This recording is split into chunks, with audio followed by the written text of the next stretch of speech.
नमस्कार दोस्तों, आज हम एनसीईआरटी क्लास 6 का पॉलिटी का मतलब इकाई 2 उसका चैप्टर है 4 लोकतांत्रिक सरकार के मुख्य तत्व। इससे पहले हम 3 चैप्टर पढ़ चुके हैं। मुझे उम्मीद है आपको अच्छे समझ में आ रहा होगा। ऐसे हम पढ़ते पढ़ते सभी एनसीईआरटी की बुक्स कंप्लीट कर लेंगे। ठीक है, तो चलो दोस्तों अपन चैप्टर की ओर चलते हैं। इस पाठ में आप लोकतांत्रिक सरकार के कामों को प्रभावित करने वाली कुछ मुख्य बातों के बारे में पढ़ेंगे। इनमें लोगों की भागीदारी, समस्याओं का समाधान, समानता एवं न्याय के विचार शामिल हैं। ये सभी लोकतांत्रिक व्यवस्था को सफल बनाते हैं। अगर लोकतांत्रिक व्यवस्था न हो तो क्या होता होगा, आइए इसे जानने के लिए दक्षिण अफ्रीका में रहने वाली माया की कहानी पढ़ें। ये दक्षिण अफ्रीका अपना, ये विश्व का मानचित्र है। ये एशिया में अपना भारत है। ये दक्षिण अफ्रीका मतलब अफ्रीका महाद्वीप। ये ऑस्ट्रेलिया, ये उत्तरी अमेरिका, ये दक्षिण अमेरिका। ठीक है, ये यूरोप है। दक्षिण अफ्रीका एक ऐसा देश है जहाँ कई प्रजातियों के लोग रहते हैं, श्वेत, गोरे, अश्वेत, काले और जिनकी त्वचा का रंग सांवला है। जैसे भारतीय जोहान्सबर्ग में रहने वाली 11 वर्ष की दक्षिण अफ्रीकी लड़की माया नायडू एक दिन पुराने बक्सों की सफाई करने में अपनी मां की मदद कर रही थी। उसे एक रजिस्टर स्क्रैप बुक मिला जो अखबार की कतरनों और तस्वीरों से भरा हुआ था। इसमें एक 15 साल के स्कूल जाने वाले लड़के की बहुत सारी तस्वीरें थी। माया ने जब उस लड़के के बारे में अपनी माँ से पूछा तो उसे पता चला कि उसका नाम था हेक्टर पीटरसन। उसको पुलिस ने गोली मार दी थी। माया को बड़ा झटका लगा। उसने पूछा क्यों। माया की माँ ने समझाया कि दक्षिण अफ्रीका पहले रंगभेद कानून से शासित था। रंगभेद का मतलब है त्वचा, चमड़ी के रंग के आधार पर भेदभाव। माया की माँ की आवाज में बड़ा गुस्सा था। उन्होंने बताया कि श्वेत और अश्वेत लोगों के अस्पताल अलग होते थे और अस्पताल की गाड़ियां भी श्वेत लोगों के लिए जो अस्पताल की गाड़ियां थी वे जरूरत के सामानों से मतलब बहुत सारी सुविधाएं होती थी, जबकि अश्वेत लोगों के लिए जो गाड़ियां थी उनमें सुविधाएं उपलब्ध नहीं थी। उनके लिए रेल एवं बसें अलग होती थी।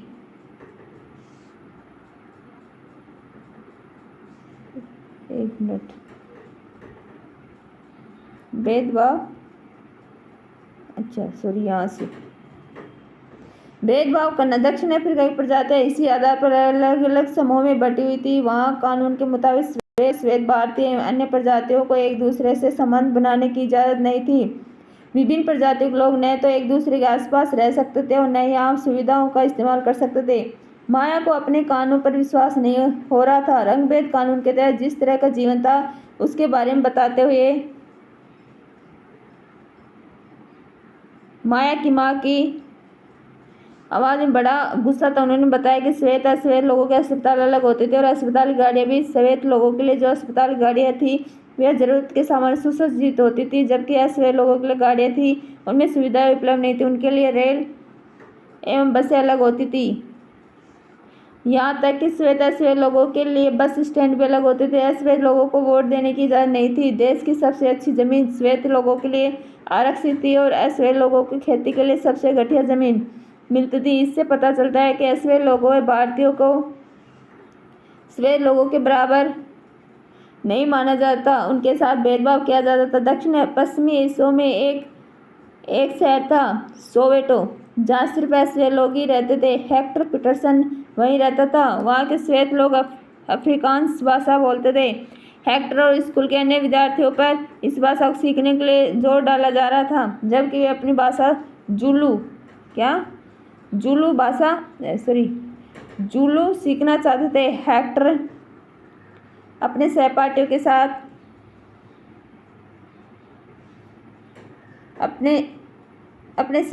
के साथ मिलकर अफ्रीकांस सीखने का विरोध कर रहा था। दक्षिण अफ्रीका की पुलिस ने विरोध करने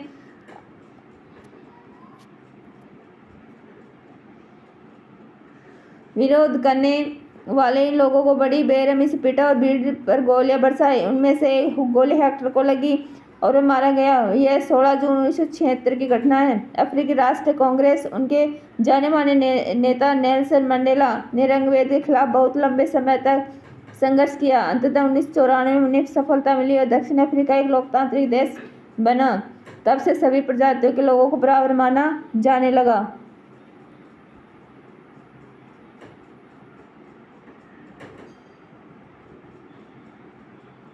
आइए अब समझने की कोशिश करते हैं कि सरकार के लोकतांत्रिक होने का हमारे लिए क्या मतलब है। भागीदारी।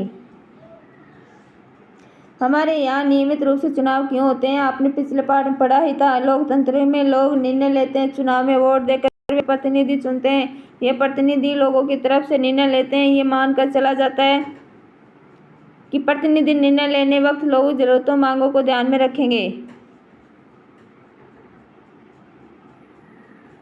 कुछ अखबार देखिए और उनमें दी गई चुनाव खबरों पर चर्चा कीजिए। एक निर्धारित समय के बाद चुनाव होते रहने की क्या जरूरत है? सभी सरकारों को एक निश्चित समय के लिए चुना जाता है। इस भारत में यह अवधि 5 वर्ष की है। एक बार चुने जाने के बाद सरकार 5 वर्ष तक सत्ता में रहती है। सरकार का फिर से सत्ता में बने रहना तभी संभव है जब लोग उसे बार बार चुने। चुनाव का समय लोगों के लिए बड़ी घड़ी है, मतलब लोगों के लिए एक घड़ी है जब वे लोकतंत्र में अपनी ताकत को महसूस करते हैं। इस तरह से नियमित चुनाव होने से लोगों का सरकार पर नियंत्रण बना रहता है। भागीदारी के अन्य तरीके। चुनाव 5 वर्ष में एक बार होते हैं। वोट देने के अलावा लोकतांत्रिक सरकार के निर्णय और नीतियों में लोगों के भाग लेने के और भी कई तरीके हैं। लोग सरकार के कार्यों में रुचि लेकर उसकी आलोचना करने में भी अपनी भागीदारी निभाते हैं।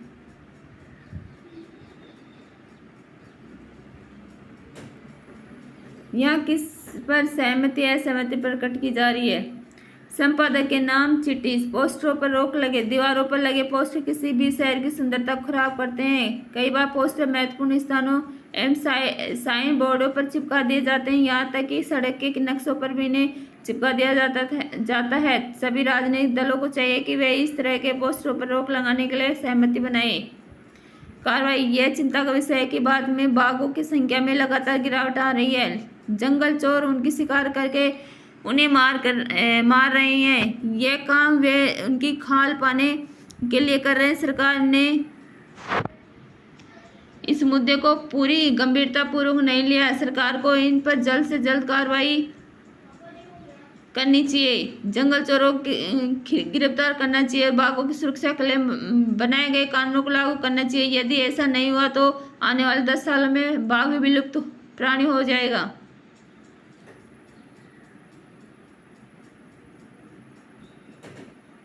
सरकार बाढ़ पीड़ितों को मुआवजा अवश्य दे। अगस्त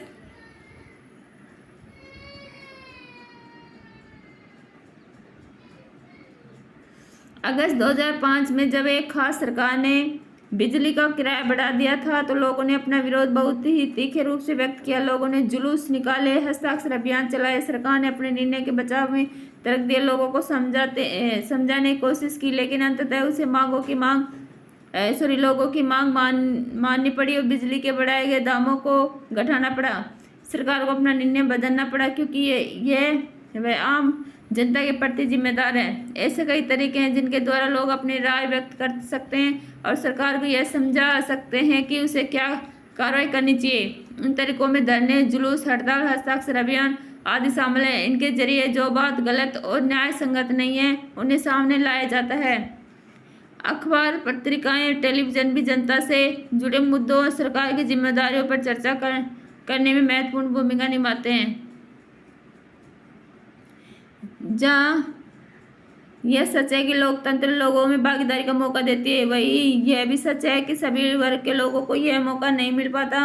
लोगों के लिए भागीदारी का एक अन्य तरीका यह भी है कि वे आंदोलन करें जो सरकारों उनके पास उसके काम करने और तौर तरीकों को चुनौती दे। दलितों, आदिवासियों, अल्पसंख्यकों, महिलाओं एवं अन्य लोगों की भागीदारी अक्सर इन आंदोलनों के जरिए ही हो पाती है।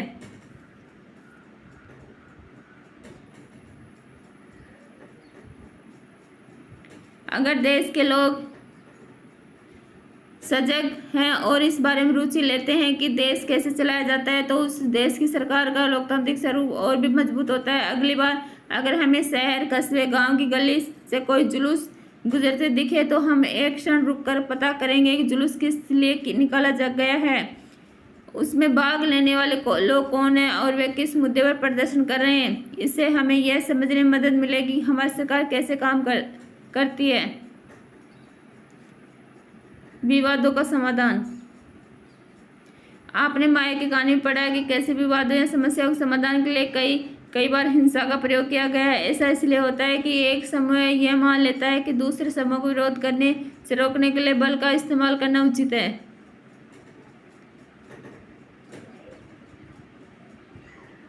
माया की कहानी को दोबारा पढ़िए। क्या आपको लगता है कि पुलिस द्वारा की गई हेक्टर की हत्या को रोका जा सकता था? विवाद तब उभरता है जब विभिन्न संस्कृतियों, धर्मों, क्षेत्रों, आर्थिक पृष्ठभूमि के लोग एक दूसरे के साथ तालमेल नहीं बिठा पाते।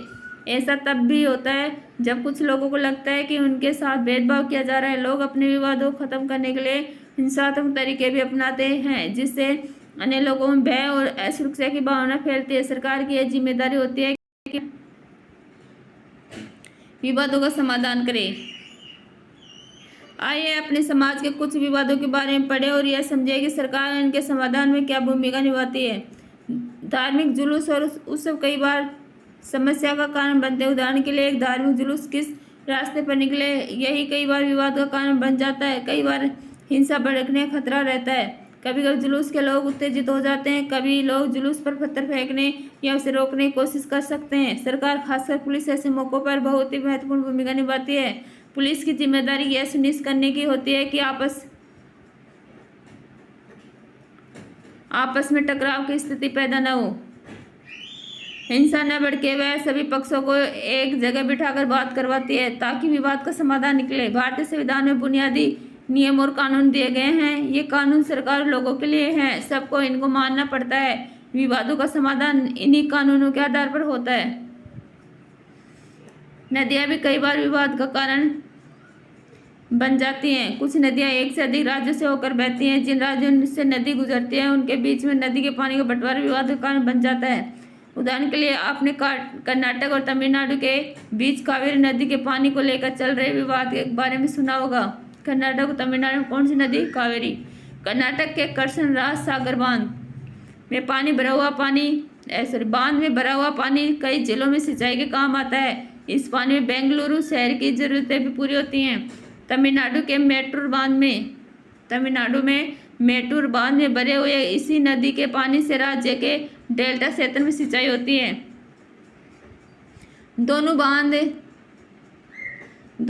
एक ही नदी पर बने हुए हैं। कर्नाटक का कृष्णराज सागर बांध कावेरी नदी के ऊपरी छोर पर और तमिलनाडु का मेटूर बांध नदी के निचले छोर पर है। मेटूर बांध में पानी तभी भरा जा सकता है जब कृष्णराज सागर बांध से पानी छोड़ा जाए। दोनों राज्यों को अपने लोगों के जरूरत के लिए भरपूर पानी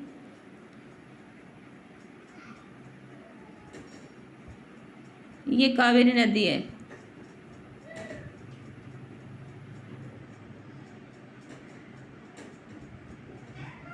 भरपूर पानी चाहिए जो कि नहीं मिल पाता, इससे विवाद उत्पन्न होता है। तब राष्ट्रीय सरकार को कदम उठाना पड़ता है ताकि दोनों राज्यों के लिए पानी का सही बंटवारा हो पाए। समानता एवं न्याय लोकतांत्रिक सरकार के मुख्य विचारों में से एक है। उसका न्याय एवं समानता के प्रति वचनबद्ध होना। न्याय एवं समानता को एक दूसरे से अलग नहीं किया जा सकता। पिछले 30 सालों से दो राज्यों बीच विवाद का मुद्दा रहने के बावजूद कावेरी शांत भाव से बहती रहती है। माया की कहानी में सरकार ने क्या इस विचार समर्थन किया था कि सभी लोग बराबर हैं? डॉक्टर अम्बेडकर की कहानी में क्या अस्पृश्यता, विवाद, समानता के विचार को ठेस पहुंची? अस्पृश्यता यानी छुआछूत की प्रथा पर अब कानून द्वारा रोक लगा दी गई है। लंबे समय की दलित लोगों को शिक्षा, स्वास्थ्य, यातायात की सुविधाओं से वंचित रखा गया। पहले हालत यह थी कि उन्हें सार्वजनिक मंदिरों में घुसने तक नहीं दिया जाता था। डॉक्टर अम्बेडकर, जिनके बारे में आपने पहले पढ़ा, और कई अन्य लोगों ने जोर देकर कहा कि यह प्रथा अमानवीय है। न्याय तभी प्राप्त हो सकता है जब सब लोगों के साथ बराबरी का व्यवहार हो। सरकार भी समानता और न्याय की जरूरत को पहचानती है और उन समूहों के लिए विशेष प्रावधान करती है जो समाज में अभी बराबर नहीं माने जा रहे। जैसे हमारे समाज में यह आम प्रवृत्ति है कि लोग लड़कों की देखभाल लड़की से ज़्यादा करते हैं। इसका मतलब है कि समाज लड़कियों को उतना महत्व नहीं देता जितना लड़कों को देता है। यह धारणा गलत एवं अन्यायपूर्ण है। इसे दूर करने के लिए सरकार ने कुछ कदम उठाए। सरकार ने कुछ विशेष प्रावधान किए हैं कि जिससे लड़कियां अपने साथ होने वाले अन्याय से छुटकारा पा सकेंगी। उदाहरण स्वरूप सरकारी स्कूलों कॉलेजों में लड़कियों की फीस खत्म या कम करने का प्रावधान किया गया है। आपके अनुसार फीस घटा देने से लड़कियों को स्कूल जाने से कैसे मदद मिलेगी?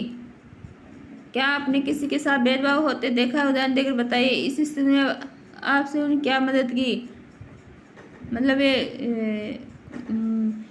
ये करवा रहे हैं कि आप अपनी जगह पे क्या होते तो क्या करते, ये पूछ रहे हैं। ठीक है, तो आप बता सकते हो। तो चलो दोस्तों, अपना ये चैप्टर कंप्लीट हुआ। अपन इसके अभ्यास क्वेश्चन करते हैं। दक्षिण अफ्रीका में माया का जीवन कैसा होगा? आपने पढ़ा था कि आज यदि दक्षिण अफ्रीका में माया रहती तो उसे सरकारी कार्यों में भागीदारी के समान अधिकार प्राप्त होते, उसे सभी सामाजिक अधिकार समान रूप से प्राप्त होते और उसे कानूनी संरक्षण मिलता, उसके प्रति कोई अन्याय नहीं होता। तरीकों से लोग सरकारी प्रक्रिया में भाग लेते हैं। लोग चुनाव में वोट डालकर अपना नेता चुनते हैं। जो प्रतिनिधित्व करता है वे नेतागण लोगों की ओर से निर्णय लेते हैं और वोट डालने के अलावा लोग सरकार के कामकाज में भागीदारी करते हैं और ज़रूरत पड़ने पर उसकी आलोचना भी करते हैं। ठीक है, और ऐसे कई तरीके हैं जिनके द्वारा लोग अपनी राय व्यक्त कर सकते हैं और सरकार को ये समझा सकते हैं कि उसे क्या कार्रवाई करनी चाहिए। इन तरीक़ों से धरने, जुलूस, अपने पढ़ाता, हड़ताल, हस्ताक्षर अभियान आदि शामिल हैं और इनके जरिए जो बात गलत और अन्याय संगत नहीं है उन्हें सामने लाया जा सकता है। इसके अलावा अखबार, पत्रिकाएं, टेलीविज़न भी जनता में जुड़े मुद्दों, सरकार की जिम्मेदारियों पर चर्चा करने में महत्वपूर्ण भूमिका निभाते हैं। लोग सामाजिक संगठन बनाकर भी सरकार और उनके कार्यों को चुनौती दे सकते हैं और दलित, आदिवासी, अल्पसंख्यक, महिलाएं आदि इस तरीके से भागीदारी कर सकते हैं। नेक्स्ट क्वेश्चन है विभिन्न विवादों और मुद्दों को। थर्ड क्वेश्चन है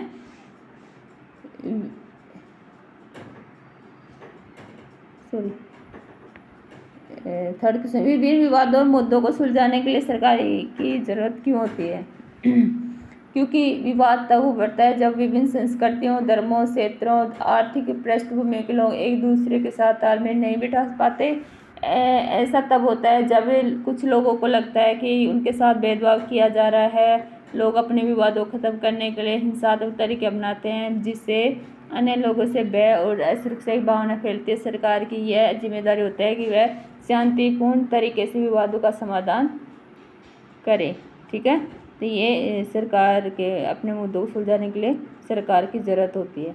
ठीक है, नेक्स्ट क्वेश्चन है फोर्थ